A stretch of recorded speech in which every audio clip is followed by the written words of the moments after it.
السلام علیکم ورحمۃ اللہ وبرکاتہ، نحمده ونصلی علی رسولہ الکریم، اما بعد فاعوذ باللہ من الشیطان الرجیم، بسم اللہ الرحمن الرحیم، رب اشرح لی صدری ویسر لی امری واحلل عقدۃ من لسانی یفقہوا قولی۔ سبق نمبر 181، آیت نمبر 32 سے 34 تک، لیسن نمبر 181، آیت 32 to 34۔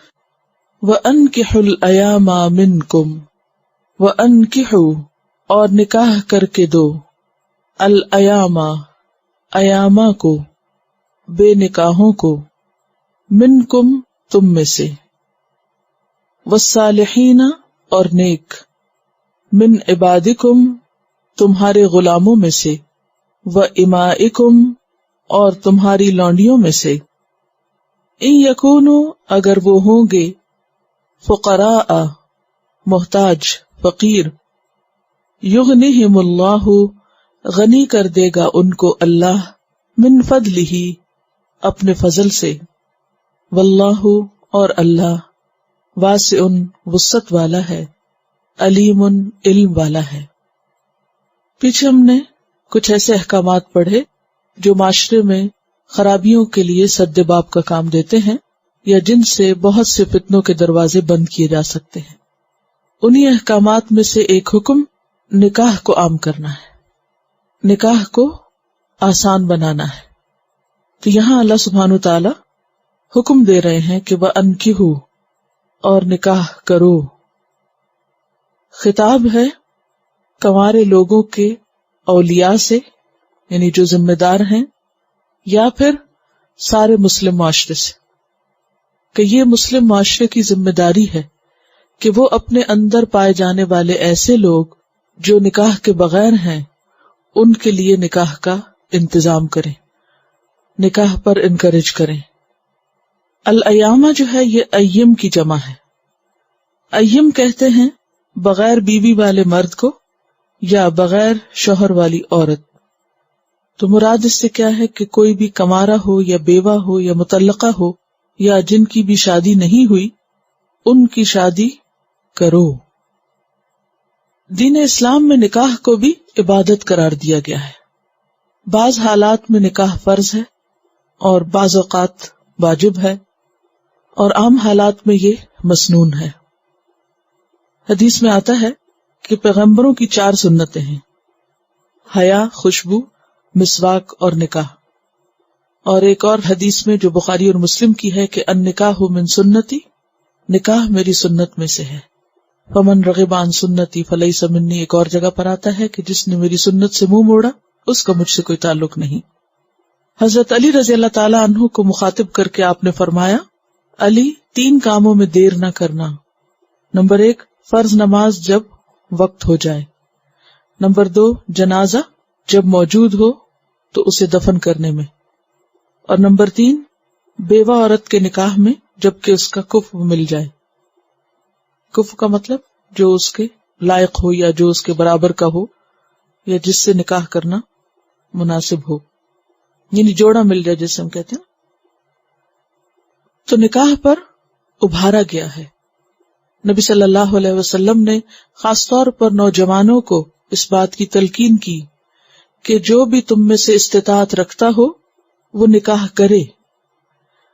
اے نوجوانوں کے گروہ، جو تم میں سے طاقت رکھتا ہو وہ ضرور شادی کرے، یعنی جس کو بھی وسائل میسر ہوں، اسباب مہیا ہوں، تو وہ دیر نہ کرے، کیونکہ شادی کرنا اس کی نظر کو پاک کر دے گا اور اس کی شرمگاہ کی حفاظت کرے گا، یعنی اس کو گناہ سے بچائے گا، اس سے زنا کی روک تھام ہوگی۔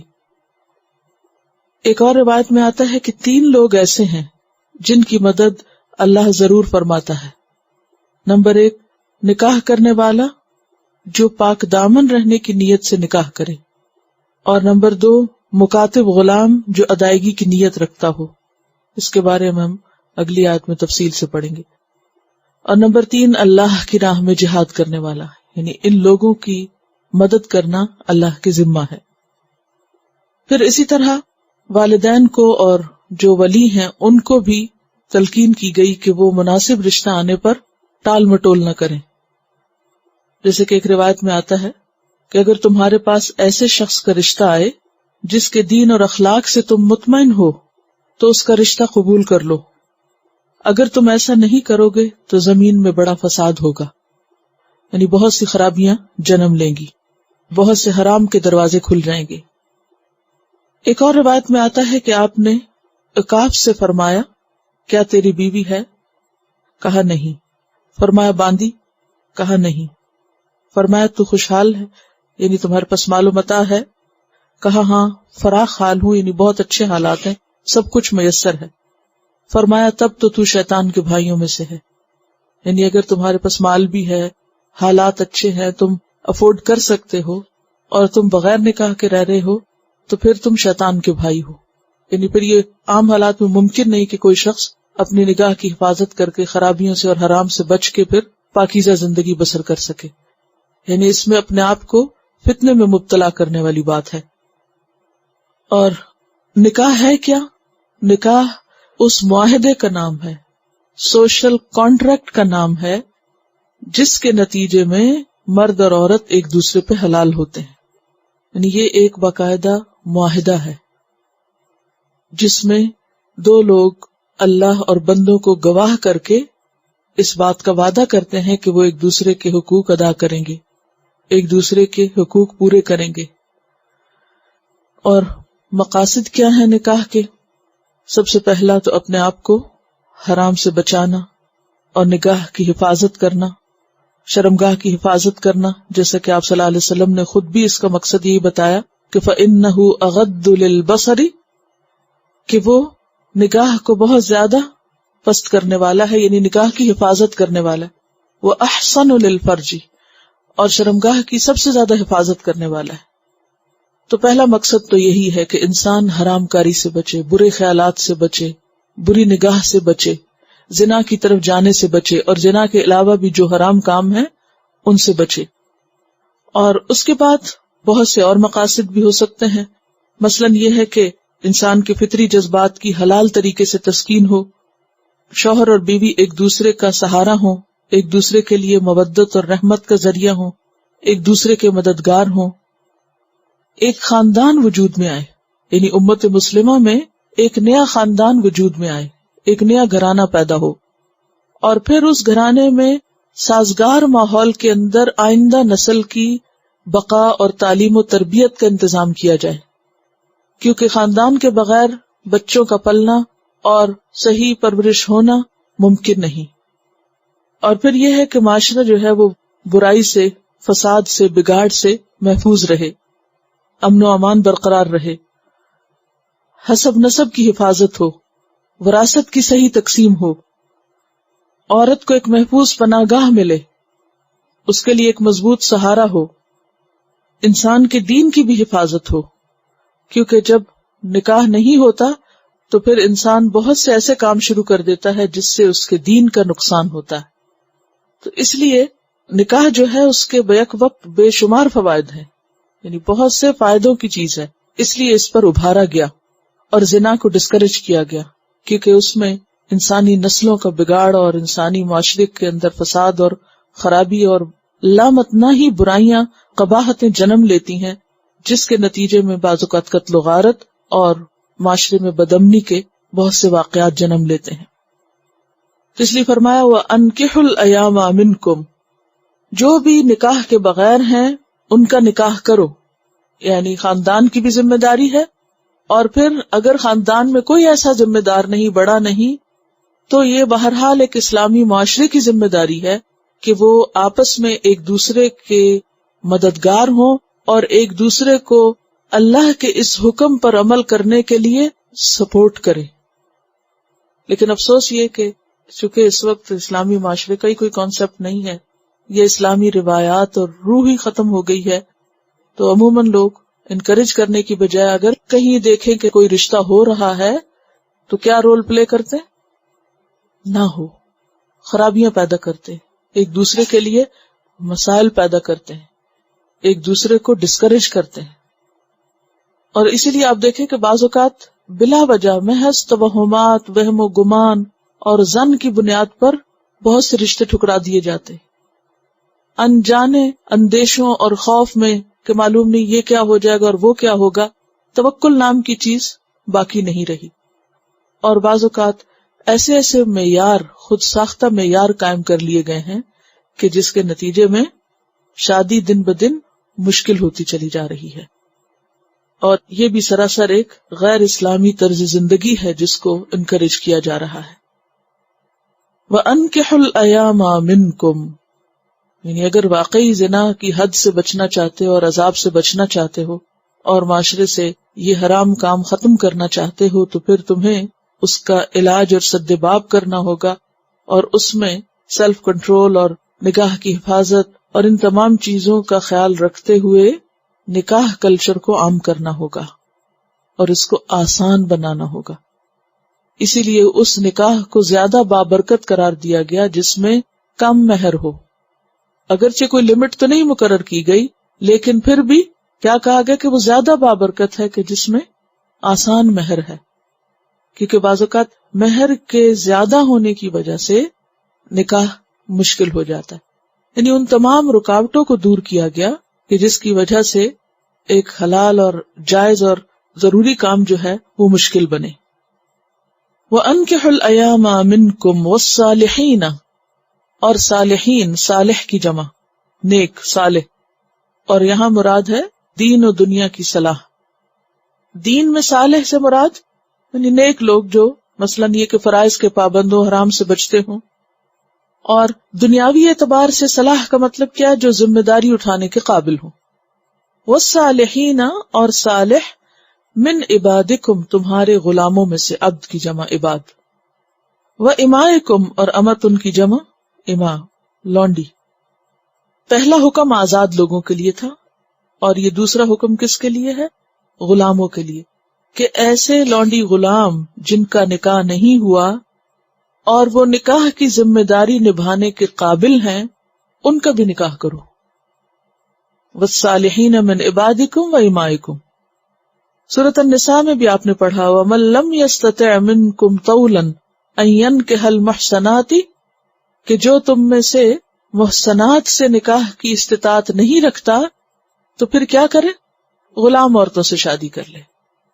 لیکن غلاموں کی شادی میں صالحین ہونے کی خاص شرط رکھی گئی، کیونکہ غلامی ایک ایسی چیز ہے کہ جس میں لازمی طور پر انسان کی صلاحیتیں متاثر ہوتی ہیں، کیونکہ اپنی تو کوئی مرضی نہیں ہوتی، ہر کام دوسرے کی مرضی سے، جائز ناجائز جو کوئی کہے وہی کرنا پڑتا ہے، جو آقا مالک کہے وہی کرنا ہے. اور پھر بعض اوقات وہ عرب کے جاہلی معاشرے میں غلط کام بھی کرواتے تھے، حرام کاموں کی طرف انکریج کرتے تھے. اور بعض اوقات یہ ہوتا ہے کہ جب آپ اپنی کوئی عقل استعمال نہیں کرتے اور صرف دوسروں کی سوچ پر ہی چلتے رہتے ہیں تو آپ کے اندر سوچنے سمجھنے کی صلاحیت نہیں رہتی، آپ ذمہ داری اٹھانے کے قابل نہیں ہوتے. جب کوئی بھی لڑکا یا لڑکی حد سے زیادہ ماں باپ پر ڈپینڈنٹ ہوتا ہے تو نتیجہ کیا ہوتا ہے؟ وہ شادی کے بعد بھی انڈیپینڈنٹلی سوچ نہیں سکتا، چھوٹی چھوٹی ذمہ داریاں ادا کرنے سے گھبراتا ہے، یا یہ کہ خوف کھاتا ہے، چیلنجز کو فیس نہیں کر سکتا. اس لیے بھی آپ نے دیکھا ہوگا کہ بعض بچے شادی سے کتراتے ہیں کہ وہ کیا کہتے ہیں کہ ہم اتنی ذمہ داریاں نہیں اٹھا سکتے. تو یا تو وہ ایک انجانا سا خوف ہوتا ہے، یا یہ کہ ان کی تربیت ہی ایسی ہوتی ہے کہ وہ ہر بات میں ماں باپ کے محتاج ہوتے ہیں، بچے ہی بنے رہتے ہیں ساری زندگی. آزاد گھرانوں میں تو یہ مسائل کم تھے، لیکن اصل مسئلہ تھا لونڈی غلاموں کے اندر، کہ چونکہ ان کی اپنی کوئی سوچ ہی نہیں تھی، کوئی سے ہی نہیں تھی، کوئی انڈیپینڈنٹ تھنکنگ ہی نہیں تھی، کوئی ذمہ داری اٹھانے کے قابل ہی نہیں تھے، تو پھر یہ شرط لگائی گئی کہ ان کی شادی کرو جو شادی کے مقاصد پورے کر سکتے ہوں، ذمہ داریاں اٹھا سکتے ہوں، اور پھر وہ معاشرے کا ایک واقعی صالح اور کارآمد عنصر بن سکتے ہوں. ایسا نہ ہو کہ جس کے اندر صلاحیت نہیں اس کی شادی کر دی تو وہ دوسرا فریق جو ہے، عورت یا مرد جو اس کا پارٹنر ہوگا، وہ ساری زندگی متاثر ہوتا رہے گا.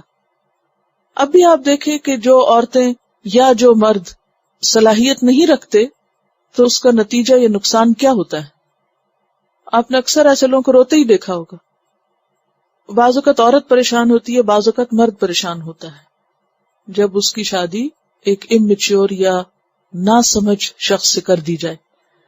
کیونکہ وہ کوئی فیصلہ کرنے کے قابل نہیں ہوتا، کوئی ذمہ داری اٹھانے کے قابل نہیں ہوتا، کیونکہ نکاح کا مقصد صرف عیش و عشرت کرنا نہیں ہوتا. نکاح کے مقاصد کیا ہیں؟ کہ ایک خاندان وجود میں آئے اور خاندان کی آئندہ نسلوں کی صحیح طور پر پرورش ہو، تربیت ہو. اگر بیوی اس قابل ہی نہیں یا شوہر اس قابل ہی نہیں تو وہ مقصد نہیں پورا ہوتا. تو آزاد گھرانوں میں تو اس وقت یہ چیز نہیں تھی، لیکن غلاموں کے اندر اس چیز کا اندیشہ تھا. تو اس لیے شرط لگائی گئی کہ وَالصَّالِحِينَ مِنْ عِبَادِكُمْ وَإِمَائِكُمْ. ایک اور چیز جو رکاوٹ بنتی ہے نکاح میں وہ ہے فائنینشلی اسٹرانگ نہ ہونا، غریب ہونا. یعنی ذمہ داریاں اٹھانے میں، یعنی مثلا شوہر کی ذمہ داریوں میں سے بڑی ذمہ داری کیا ہے؟ نان نفقہ فراہم کرنا. اب اگر کوئی شخص خود نان نفقہ فراہم نہیں کر سکتا تو عموماً کیا ہوتا ہے کہ ماں باپ سپورٹ کرتے ہیں یا بہن بھائی کرتے ہیں. لیکن اگر کوئی بھی ایسا نہ ہو تو پھر ظاہر ہے کہ زندگی کی گاڑی چلنا دوبھر ہو جاتا ہے، مشکل ہو جاتا ہے. تو اس لیے بہت سے لوگ جن کے پاس استطاعت حقیقی نہیں ہوتی، واقعی نہیں ہوتی استطاعت، تو وہ پھر شادی سے ڈرتے ہیں یا شادی نہیں کرتے. تو اس کا بھی حل بتایا گیا کہ ان یکونوا فقراء، اگر وہ فقراء ہوں گے، غریب ہوں گے، محتاج ہوں گے، یغنیہم اللہ من فضلہ، غنی کر دے گا ان کو اللہ اپنے فضل سے. تو اس سے کیا پتہ چلتا ہے کہ فائنینشل ایشو کو سر فہرست نہیں ہونا چاہیے، کیونکہ حالات ہمیشہ ایک جیسے نہیں رہتے. اگر آج کسی کے پاس نہیں تو کل اس کے پاس ہو بھی سکتا ہے. آج اگر جاب نہیں تو کل جاب مل سکتی ہے، آج اگر کوئی کاروبار نہیں تو کل اللہ تعالیٰ کہیں سے رزق کا دروازہ کھول دے گا. تو اس معاملے میں زیادہ خوف نہ کھاؤ. ان یکونوا فقراء یغنیہم اللہ. تو یہاں شادی کا ایک فائدہ یہ بھی بتایا گیا ہے کہ اس سے تمہارے رزق میں وسعت ہو سکتی ہے. اور جیسا کہ وہ حدیث بھی ہے کہ 3 شخص ایسے ہیں جن کی اللہ مدد فرماتا ہے. نکاح کرنے والا جو پاک دامنی کی نیت سے نکاح کرنا چاہتا ہو، اگر وہ پاک دامن رہنے کے لیے، حرام سے بچنے کے لیے نکاح کر لیتا ہے تو اللہ تعالیٰ اس کے رزق میں بھی برکت دے دے گا کہ جس سے وہ اپنے خاندان کو سپورٹ کر سکے. کیونکہ قرآن پاک میں اور جگہوں پر بھی آتا ہے کہ اللہ ہی رازق ہے. سورۃ الرعد میں بھی آتا ہے اللہ یبسط الرزق لمن یشاء ویقدر. اللہ جس کا چاہتا ہے رزق فراخ کر دیتا ہے اور جس کو چاہتا ہے اندازے سے دیتا ہے. تو یہ تو اللہ کا فیصلہ ہے. تو اس چیز کو مسئلہ نہیں بنانا چاہیے، بہت ایشو نہیں بنانا چاہیے، کیونکہ عموماً ہمارے ہاں شادیاں کس وجہ سے لیٹ ہو جاتی یا نہیں کرتے؟ نہیں، جاب ہے بھی تو وہ جاب نہیں ہے جو ہم چاہتے ہیں کہ ہو. یعنی یہ تو دور کی بات ہے کہ جاب نہ ہو تو شادی کر دی جائے کسی کی. جاب بھی ہو تو بھی لوگ کیا دیکھتے ہیں؟ اچھی جاب ہو. پھر یہ کہ اپنا گھر نہیں ہے، اور کیا دیکھتے؟ اگر لڑکے کے اوپر مثلاً پیرنٹس کی رسپانسبلٹی ہے یا اس کے چھوٹے بہن بھائیوں کی کوئی رسپانسبلٹی ہے تو اس صورت میں بھی نہیں دیتے بیٹی کہ پھر ہماری بیٹی عیش و عشرت نہیں کر سکے گی. اونچے خاندان کو دیکھتے ہیں، اور کسی کی زیادہ بڑی فیملی ہے تو بھی نہیں کر کے شادی دیتے، خصوصاً اگر نندے ہوں. یہی چیز ہے یہاں پر کہ اگر تم اللہ کے بھروسے پہ کر دو گے کہ بچے حرام سے بچیں، کیونکہ اصل مسئلہ کیا ہے؟ حرام سے بچنا، اپنے دین کی حفاظت کرنا، اپنی آخرت کی حفاظت کرنا، یہ ہماری پرائرٹی ہونی چاہیے. مومن کی پرائرٹی دنیا کا عیش و عشرت نہیں ہوتی. تو ایسی صورت میں کیا کہا گیا؟ ان یکونوا فقراء یغنیہم اللہ من فضلہ. اگر وہ فقراء بھی ہوں گے تو اللہ ان کو اپنے فضل سے غنی کر دے گا. واللہ واسع علیم. اور اللہ بہت وسعت والا ہے. کیا مطلب ہے وسعت والا ہے؟ یعنی اللہ کے خزانے وسیع ہیں، اللہ کے پاس بہت کچھ ہے. اصل میں ہم اللہ کے پاس جو کچھ ہے اس پہ نظر نہیں رکھتے کہ اس کے پاس غیب کے خزانے ہیں. وَلِلَّهِ خَزَائِنُ السَّمَاوَاتِ وَالْأَرْضِ. اس پہ نہیں بھروسہ ہوتا. ہمیں بھروسہ ہوتا ہے اس پہ جو ہمارے ہاتھ میں یا کسی دوسرے کے پاس دکھائی دے رہا ہے. تو پھر اس پہ جو بھروسہ کرے وہ کامیاب نہیں ہو سکتا، کیونکہ جو کسی کے ہاتھ میں ہے وہ تو کسی وقت بھی جا سکتا ہے، اور جو اللہ کے ہاتھ میں ہے وہ نہیں جائے گا۔ تو اس لیے کبھی بھی انسان مال و دولت کی بنیاد پر، یعنی اس کے ہونے یا نہ ہونے کی بنیاد پر ایک فرض کو نہ ٹالے۔ ان یکونوا فقراء یغنہم اللہ من فضلہ واللہ واسع علیم، اور اللہ بہت زیادہ جاننے والا ہے، اس نے اپنے علم کی بنیاد پر تمہیں یہ حکم دیا ہے کہ ایسا کر دو۔ وَلْيَسْتَعْفِفِ الَّذِينَ، اور چاہیے کہ عفت سے رہیں، پاکیزہ زندگی بسر کریں، پاکیزگی اختیار کریں، الذین، وہ لوگ، لا یجدون نکاحا، نہیں وہ پاتے نکاح، یعنی نکاح کا سامان۔ اب یہ ہوتا ہے کہ بعض اوقات ایک شخص جو ہے وہ اللہ کا حکم ماننا چاہتا ہے، وہ مال و دولت بھی نہیں دیکھ رہا، وہ کوئی بہت اونچے معیار بھی نہیں باندھے ہوئے، اس کے باوجود اسباب مہیا نہیں ہوتے نکاح کے، بات بنتی نہیں۔ اور یہ آپ نے بہت دفعہ دیکھا ہوگا کہ کوئی بڑی وجہ نہیں بھی ہوتی تو بات نہیں بن پاتی، کسی نہ کسی وجہ سے نکاح ڈیلے ہو جاتا ہے۔ اور ویسے بھی اگر آپ دیکھیں کہ بالغ ہونے کے بعد، اب جیسے آج کل پڑھائی ہے، یعنی کہ سب کی پرائرٹی کہ بچے اچھا پڑھ جائیں، پھر اس کے ساتھ یہ بھی دیکھتے ہیں کہ تھوڑے میچور ہو جائیں، اس طرح کی بہت سی چیزیں ہوتی ہیں، لیکن معاشرے کے اندر فحاشی کا جو سیلاب آیا ہوا ہے اس کی وجہ سے بچے اپنا بچپن بھی کھو بیٹھے ہیں، قبل از وقت ان کو بالغ کر دیا گیا ہے، اور ان کے وہ احساسات اور وہ جذبات جو دیر سے پروان چڑھتے تھے اب وہ وقت سے بہت پہلے پروان چڑھنے لگے۔ اب اگر ایک ٹین ایجر بچہ جو ہے اپنے ارلی ٹین ایج میں ہے، اگر اس کے جذبات اور احساسات جو ہیں وہ پوری طرح ایکٹیو ہو چکے ہیں تو اب ظاہر ہے کہ اس کا تو کسی طرح نکاح ہو نہیں سکتا۔ 13-14 سال کے بچے کی کون شادی لڑکے کی کر سکتا ہے؟ اب ایسی صورت میں ظاہر ہے کہ کچھ وقت تو انتظار کرنا ہی پڑے گا۔ چلیں حد سے حد 18 سال ہو، 19 ہو، 20 ہو، اتنے تک جانے میں اب وہ جو انتظار کا وقت ہے، اگر وہ ماں باپ کو دھمکیاں دے کہ میری شادی کرنا میں حرام کر لوں گا، تو پھر ایسی صورت میں بعض اوقات ماں باپ کے ہاتھ میں کچھ نہیں ہوتا کہ وہ بچے کی خواہش پوری کریں، یا پھر واقعی کوئی عملی صورت سامنے آئے۔ تو فرمایا کہ اس کا یہ مطلب نہیں کہ اگر نکاح نہیں ہو رہا تو انسان حرام رستے اختیار کر لے اور ان کا جواز ڈھونڈ لے، اور اپنے لیے یہ کہے کہ چونکہ حلال راستے سے میں نہیں یہ سب کر سکتا تو اب میں حرام کا طریقہ اختیار کر سکتا ہوں، یہ میرے لیے جواز ہے حرام کام کرنے کا۔ نہیں، چاہیے کہ پاک بازی اختیار کریں، عفت اور پاک دامنی سے رہیں۔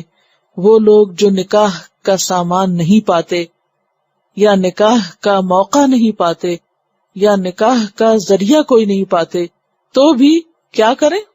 پاک دامن رہیں، حرام نہیں کریں پھر بھی۔ اور اس میں آپ صلی اللہ علیہ وسلم نے پھر کیا حل بتایا کہ جس میں نکاح کی استطاعت ہو وہ تو کیا کرے؟ نکاح کر لے، اور اگر نہ ہو تو روزے رکھے۔ یعنی عملی تدبیر بھی آپ نے بتا دی کہ وہ روزے رکھے، اور روزہ اس کے لیے شہوت توڑنے کا ذریعہ بن جائے گا۔ اور یستعفف کا لفظ جو ہے عفت، اسی سے ہے لفظ عین فے، نفس میں ایسی حالت پیدا ہونا جس کے ذریعے انسان غلبہ شہوت سے محفوظ رہے، یعنی انسان کے اندر ایک ایسی قوت کہ جس سے انسان حیا میں رہے، پاک دامن رہے، برائی کی طرف جانے سے بچا رہے، تھوڑی چیز پر قناعت کر جائے۔ اور وہ جو نکاح کی وسعت نہیں پاتے، نکاح کا سامان نہیں پاتے، نکاح کا موقع نہیں پاتے، انہیں چاہیے کہ وہ پاک دامنی کی زندگی بسر کریں، حتی یغنیہم اللہ من فضلہ، یہاں تک کہ اللہ ان کو اپنے فضل سے غنی کر دے، یعنی بے نیاز کر دے، نکاح کا موقع آ جائے، ایسے حالات پیدا ہو جائیں کہ وہ نان نفقہ دینے کے قابل ہو جائیں، ذمہ داریاں پوری طرح اٹھا سکیں، تو اس عرصے میں وہ حیا کا دامن تھامے رکھیں۔ والذین، اور وہ لوگ، یبتغون الکتاب، جو ڈھونڈتے ہیں کتاب، جو چاہتے ہیں کتاب۔ اور کتاب کس کو کہتے ہیں؟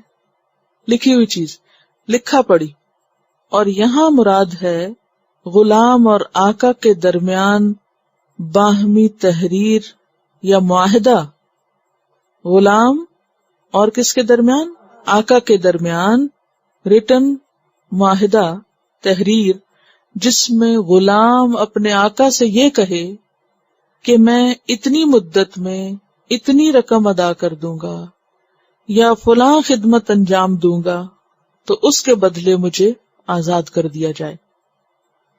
تو معاہدہ کرنے والا غلام مکاتب ہوتا ہے اور اس کو مکاتبت کہتے ہیں. اور کتاب سے مراد وہ تحریر ہے جو آقا اور غلام کے درمیان لکھی جائے، آزادی کی تحریر. اور وہ غلام، الذین سے مراد یہاں لونڈی غلام ہوں گے جو چاہتے ہوں کیا؟ آزادی حاصل کرنا معاہدے کے تحت، مما ان میں سے جو ملکت ایمانکم مالک ہیں تمہارے دائیں ہاتھ جن کے، یعنی تمہارے غلام، فکاتبوہم تو ان سے مکاتبت کر لو. تھوڑا سا میں یہاں اس کا پس منظر پہلے آپ کو بتا دوں تاکہ آپ کو یہ بات سمجھ آ جائے، کیونکہ آج کل کے حالات میں ایسی کوئی چیز ہے نہیں تو تھوڑی سی سمجھنے میں شاید مشکل ہو آپ کو. اس میں آپ عربوں کا جو کلچر ہے یا جو معاشرہ ہے اس کو سامنے رکھیے کہ وہاں پر معاشرے کا ایک بڑا حصہ لونڈی غلاموں پر مشتمل ہوتا تھا. یعنی کہ وہ اگر آپ کہیں کہ بڑا پورشن تھے عرب سوسائٹی کا تو یہ غلط نہ ہوگا. کیوں؟ اس لیے کہ ان کے ہاں بھیڑ بکریوں کی طرح انسان بھی خریدے اور بیچے جاتے تھے، اور کسی بھی شخص کے دولت مند ہونے کا معیار کیا تھا کہ اس کے پاس کتنے غلام ہیں. اس کو آج کی اصطلاح میں آپ یوں سمجھیں کہ اگر کسی کے بارے میں آپ کو یہ دیکھنا ہو کہ وہ کتنا امیر ہے تو آپ یہ دیکھیں گے کہ اس کے پاس کتنے لوگ کام کرتے ہیں، کتنے ورکر ہیں اس کے پاس. کسی کی فیکٹری ہے یا کسی کا کوئی سٹور ہے تو وہ کس طرح بتاتے ہیں کہ میرے پاس اتنے اور اتنے پیسے ہیں. کیا بتاتے ہیں کسی کو اپنے مال کا اظہار کرنا ہو؟ جب ہمارے ہاں ہماری فیکٹری میں یا ہماری دکان پہ یا ہمارے پاس اتنے لوگ کام کرتے ہیں تو آپ فوراً اندازہ لگا سکتے ہیں. اچھا 100 لوگ کام کرتے ہیں تو اتنا بزنس ہوگا، 1000 کام کرتے ہیں تو اتنا بڑا بزنس ہوگا. تو اس وقت کسی کے مال کو کس طرح کاؤنٹ کیا جاتا تھا کہ اس کے پاس غلام کتنے ہیں. ٹھیک ہے، اور اس میں کوئی قباحت نہیں سمجھی جاتی تھی، یہ لیگل تھا. جیسے کوئی سونا خریدے جا کے ایسے ہی کوئی انسان بھی خرید سکتا تھا. اسلام نے آ کر اس چیز کو ناپسندیدہ قرار دیا اور غلاموں کی آزادی کے لیے یہ حکم جاری کیا کہ اگر غلام اپنی آزادی کی قیمت پیسوں کی شکل میں یا مزدوری کی شکل میں اپنے مالک کو پیش کریں تو مالک کا کیا فرض بنتا ہے کہ وہ قبول کر لے اور ان کو آزاد کر دے. دیکھیے غلاموں کو غلامی سے نجات دلانے کے لیے کئی طریقے اختیار کیے گئے. ایک تو آپ دیکھیں کہ بہت زیادہ اس پر اکسایا گیا کہ غلاموں کو آزاد کیا جائے اور اس کا بہت اجر و ثواب بتایا گیا. مثلا کہ جو کسی غلام کو آزاد کرائے گا تو اس کے بدلے وہ اپنے جسم کو جہنم کی آگ سے آزاد کرا دے گا. اگر کسی نے پورا غلام کیا تو پوری آزادی جہنم سے، اور اگر کسی نے آدھا کیا تو آدھی، یعنی جو جس کا اس جتنا آزاد کرائے گا. مثلا ایک تو یہ طریقہ. اس کو بہت زیادہ ثواب کی بات بتانے کے بعد لوگوں کو انکریج کیا گیا. پھر یہ کہ بہت سے گناہوں کا کفارہ یہ بتایا گیا کہ وہ کیا کریں، غلام آزاد کریں. اس کے بعد یعنی یہ تو تھا مفت میں. نمبر 2 یہ انکریج کیا گیا کہ اگر لوگ اب بھی ان 2 صورتوں میں آزاد نہیں کرتے تو ایک اور طریقہ یہ ہے کہ غلام اپنی آزادی خرید لے. کس طرح خرید لیں؟ پیسے دے کے. اچھا اب وہ پیسے کہاں سے آئیں؟ کہاں سے آئیں گے؟ دیکھیے زکوٰۃ میں حصہ ہے. جو زکوٰۃ کے 8 مصارف ہیں ان میں سے ایک کیا ہے؟ وفر رقاب. ٹھیک ہے، اب مال زکوٰۃ اکٹھا کر کے کیا کریں؟ جا کے غلام آزاد کروائیں. یعنی غلاموں کو دے دیں لوگ اور غلام اپنے آقا کو اپنی قیمت دے دیں اور کیا کریں؟ آزادی خرید لیں. اگر کسی کے پاس وہ مال نہیں تو وہ آقا سے ریکویسٹ کرے کہ اچھا میں آپ کے لیے یہ اور یہ کام کر دیتا ہوں، اس کے بدلے آپ مجھے آزاد کر دیں. یعنی یہ ایک طرح سے آزادی کا عام اعلان تھا. یعنی جیسے سیل لگ گئی نا، سیل لگ گئی تھی انسانوں کو آزاد کرنے کی. اب اس میں آپ دیکھیے کہ جتنے بھی سمجھدار ہوشیار قسم کے تھے وہ سارے تدبیریں کرنے لگے کس بات کی کہ کس طرح آزاد ہوں، اور اس کثرت سے لوگ پھر آزاد ہوئے. اور ایک بات یاد رکھیے کہ چونکہ قبائلی معاشرہ تھا نا، تو اس میں یہ نہیں ہو سکتا تھا کہ اسلام ایک ہی دن میں اعلان کرتا کہ آج کے بعد سب لوگ اپنے غلام آزاد کر دیں. یہ ہو نہیں سکتا تھا، فطرت کے خلاف. کیوں؟ کیونکہ لوگوں نے ان کو خریدا ہوا تھا یا انہوں نے ان کو عرصے سے نسل در نسل رکھا ہوا تھا، تو یہ ان کے اوپر بہت بڑا بوجھ ہوتا. دوسرا یہ کہ یہ لوگ جو عرصے تک غلام رہے، اگر وہ اچانک چھوٹ جاتے تو معاشرے کے اندر امن و امان کا مسئلہ پیدا ہو جاتا، کیونکہ جو ان کے آقا ہوتے تھے وہ صرف ان کو کھلانے پلانے کے نہیں، ان کی اوور آل ایکٹیویٹیز کے بھی نگران ہوتے تھے. یہ ان کے بچوں کی طرح، جیسے ماں باپ اپنے بچوں کا دھیان کرتے ہیں کہ کہاں جا رہے ہیں، کیا کر رہے ہیں، اسی طرح وہ اپنے غلاموں پر بھی نظر رکھتے تھے اور ذمہ دار ہوتے تھے کہ اگر کوئی غلام غلط کام کرے گا تو آقا جو ہے اس کو بیچ میں دھرا جائے گا، اس کی پوچھ ہوگی. سمجھ رہے؟ تو یہ ممکن نہیں تھا کہ یوں ہی یک قلم سب کو آزاد کر دیا جاتا، لیکن طریقے بتا دیے گئے کہ نمبر 1 خود آزاد کرو. خوب انکریج کیا گیا. اور حضرت ابوبکر کے بارے میں آتا نا کہ وہ کہتے ہیں جب سے میں مسلمان ہوں ہر جمعے کو میں غلام آزاد کرتا ہوں. حضرت عبداللہ بن عمر نے 1000 غلام آزاد کیے. حضرت عائشہ رضی اللہ تعالیٰ عنہ نے شاید 4000 غلام آزاد کیے. تو کثرت سے لوگوں نے غلام آزاد کرے. خلفائے راشدین کے آخری دور میں تقریباً ختم ہو گیا تھا یہ معاملہ. تو یہاں پر کیا کہا گیا کہ جو اپنی آزادی خریدنا چاہیں اور مالک سے درخواست کریں تو مالک کو کیا حکم ہے؟ فَكَاتِبُوهُمْ. اور اس پر بعض علماء کہتے ہیں کہ یہ وجوب کے درجے میں ہے کہ وہ نہ نہیں کر سکتا، اسے کرنا ہی پڑے گا. لیکن شرط یہ رکھی گئی ان علمتم فیہم خیرا، اگر تم جانو ان کے اندر کیا خیر، بھلائی. کس بات کی بھلائی؟ کہ یہ باہر نکل کر فساد نہیں کریں گے. بتدریج آزادی ہوئی اور بتدریج پورے معاشرے کا کلچر بدلنا تھا کہ وہ سوسائٹی کے اندر آہستہ آہستہ پھر ضم ہوتے گئے، سیمولیٹ ہوتے گئے. سوسائٹی نے بھی ان کو پھر ایک طرح سے قبول کیا، ورنہ فرق بہت زیادہ تھا. یعنی کہ آقا اور غلام کے درمیان جو طبقاتی تقسیم تھی وہ بہت شدید قسم کی تھی، تو اس کو بھی ختم کیا گیا. آپ کو معلوم ہے کہ آپ صلی اللہ علیہ وسلم کے جو آخری الفاظ تھے دنیا سے رخصت ہوتے ہوئے وہ کیا تھے؟ عورتیں اور غلام، ان کا خیال کرنا، کیونکہ معاشرے کے اندر یہ دو انتہائی مظلوم لوگ تھے. والذین یبتغون الکتاب مما ملکت ایمانکم فکاتبوہم ان علمتم فیہم خیرا، کہ اگر ان کے اندر صدق ہے، امانت ہے، شرافت ہے، اخلاق اچھا ہے تو چھوڑ دو ان کو آزاد زندگی بسر کرنے دو. اچھا ایک اور بات یاد رہے کہ ایسا نہیں تھا کہ صرف وہ انہوں نے غلام رکھے ہوئے تھے، بلکہ وہ غلام ان کی آمدنی کا ذریعہ تھے. وہ غلام بھی دولت تھے اور مزید دولت حاصل کرنے کا ذریعہ تھے، کیونکہ ایک تو انہیں کام لگاتے، دوسرا یہ ہے کہ ان کی خرید و فروخت سے بھی مثلا 5000 کا خریدا تو 10 کا بیچا، تو یہ کیا تھا؟ ان کی آمدنی بڑھانے کا ذریعہ.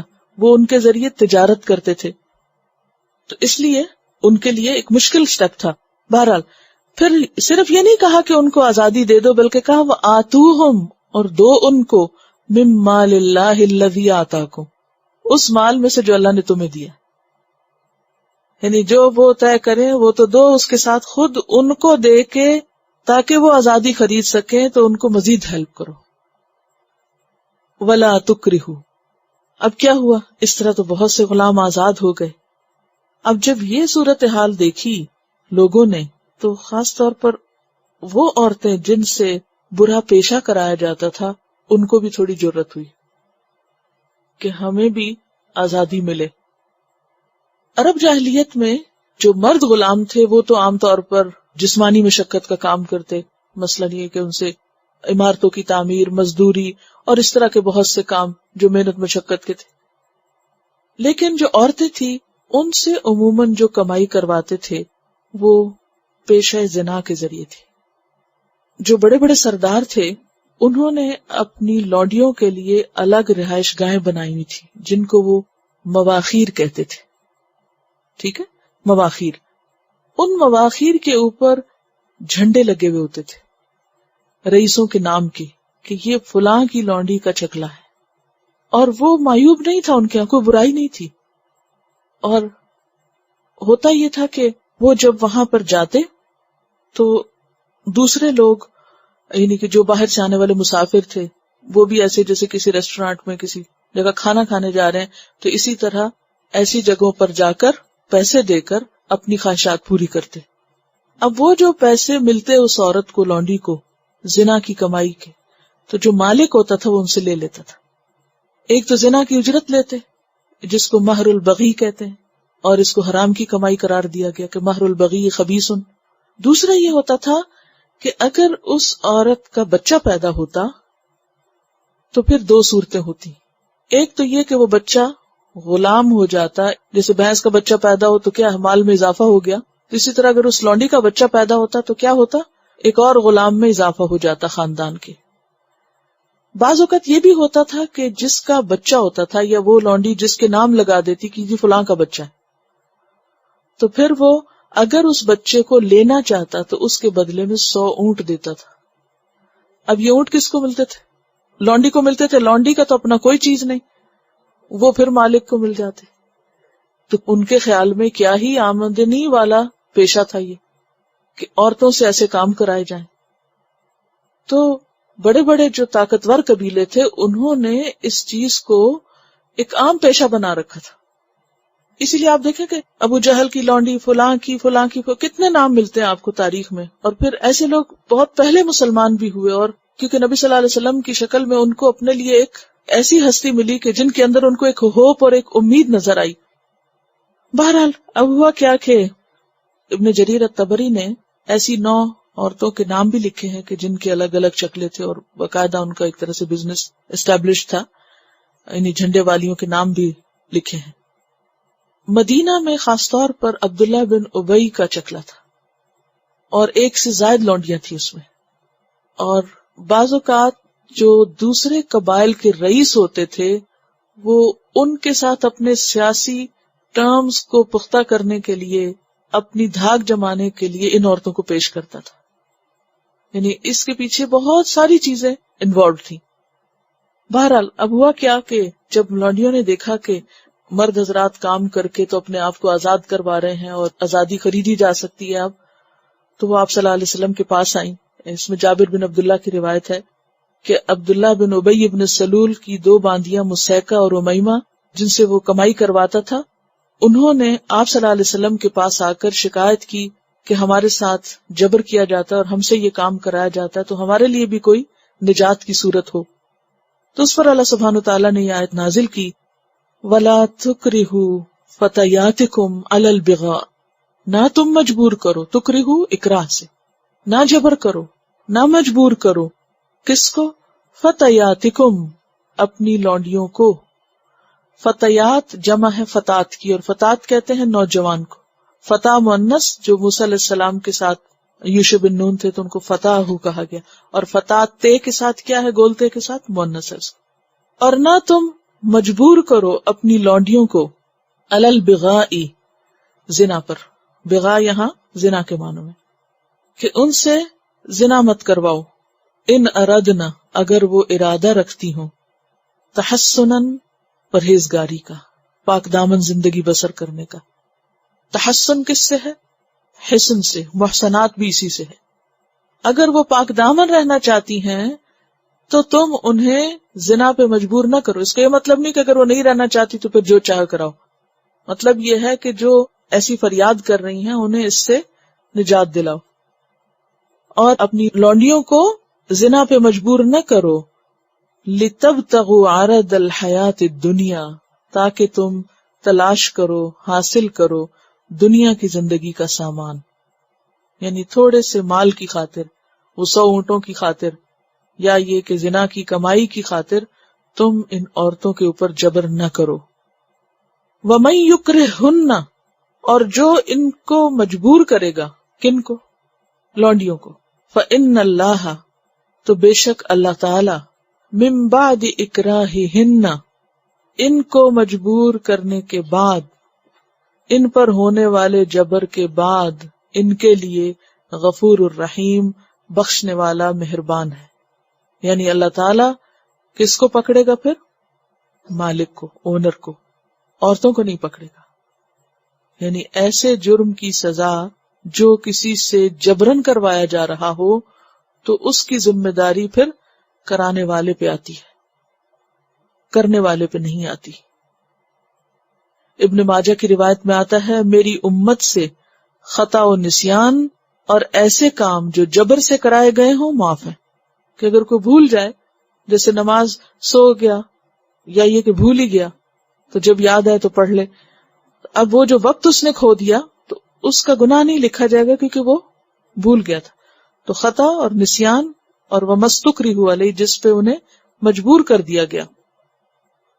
لیکن اس سے یہ نہ سمجھا جائے کہ انسان جو کام خود کرنا چاہ رہا ہو، مثلا اگر کوئی لونڈی خود اپنا انٹرسٹ رکھتی ہے اور نام بظاہر مالک کا لگا دے تو وہ کہے کہ جی میرا تو دل نہیں چاہتا لیکن میرا مالک چاہتا ہے. اب یہ معاملہ کس کے ساتھ ہے؟ اللہ کے ساتھ. اللہ ہی بہتر جانتا ہے کہ کس پر کتنا کون کیا جبر کر رہا ہے اور اس کو پھر آخرت میں اس کے ساتھ کیا معاملہ کیا جائے. تو پچھلی آیت کو اور اس کو ملا کر دیکھا جائے تو پہلا حکم کیا ہے؟ انکحوا الایام منکم. دوسرا حکم کیا ہے کہ انکحوا الصالحین من عبادکم و امائکم، یعنی آزاد اور غلام دونوں کا نکاح کرو. پھر کیا فرمایا کہ جن کو نکاح کی استطاعت نہیں وہ کیا کریں؟ پاک دامن رہیں، غلط کام نہ کریں.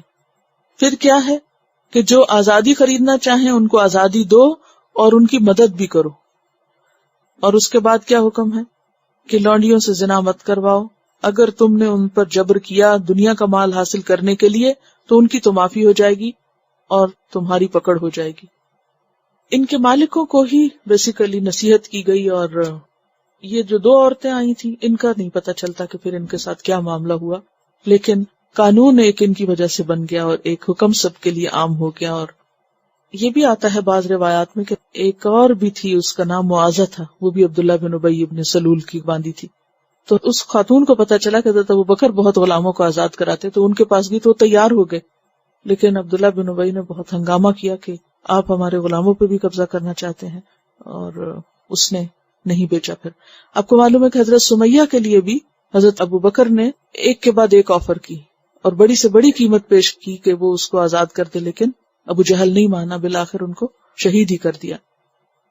وَلَقَدْ أَنزَلْنَا إِلَيْكُمْ آيَاتٍ مُبَيِّنَاتٍ، اور البتہ تحقیق نازل کی ہم نے تم پر آیات واضح کرنے والی، مبینات کھلی کھلی، یعنی ہم نے تمہیں ایسے احکامات دیے ہیں، ایسی آیات دی ہیں کہ جو اللہ کے احکام اور حدود اور اللہ کی رضامندی کی سب باتوں کو اچھی طرح واضح کر دینے والی ہیں.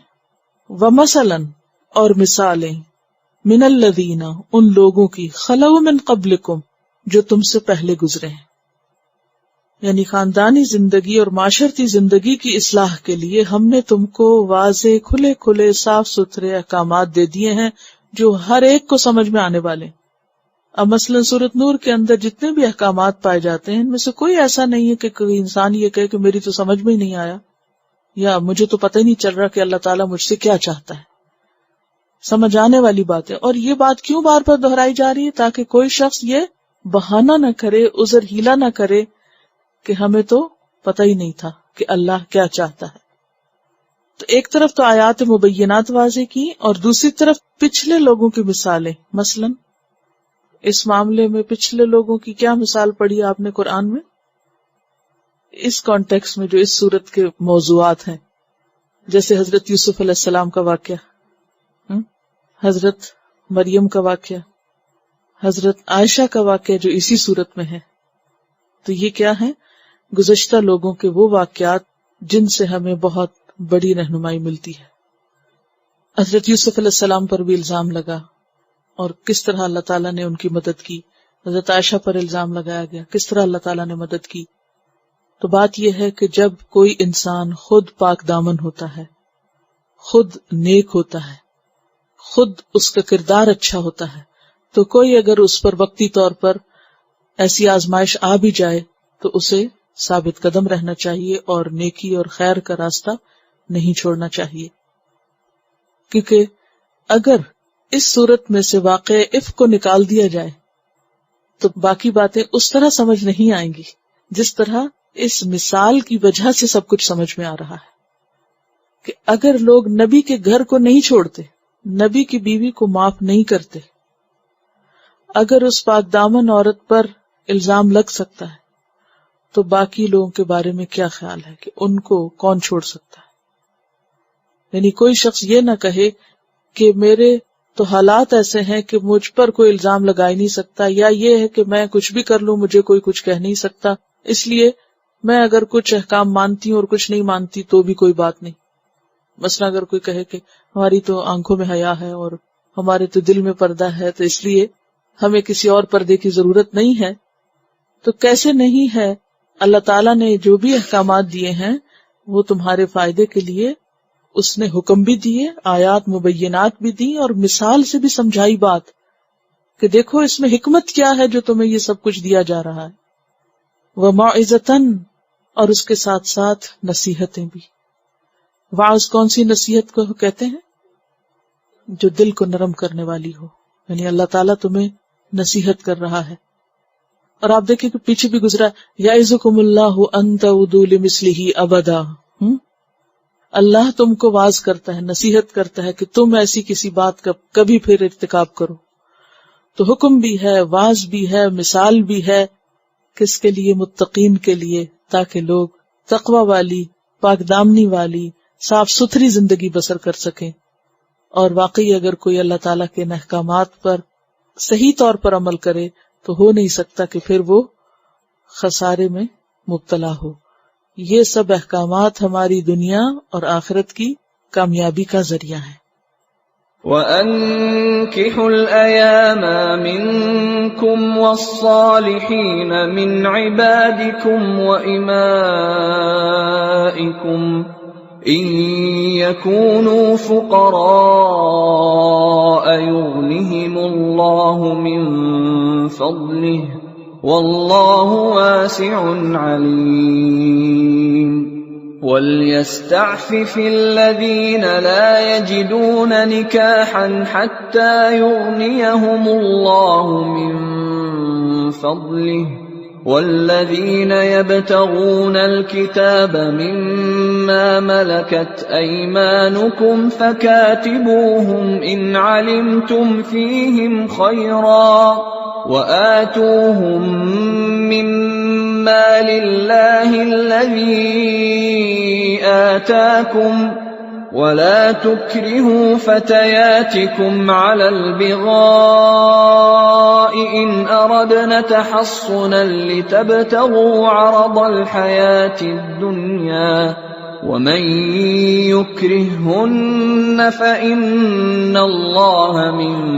بَعْدِ إِكْرَاهِهِنَّ غَفُورٌ رَّحِيمٌ وَلَقَدْ أَنزَلْنَا إِلَيْكُمْ آيَاتٍ مُبَيِّنَاتٍ وَمَثَلًا مِّنَ الَّذِينَ خَلَوْا مِن قَبْلِكُمْ وَمَوْعِظَةً لِّلْمُتَّقِينَ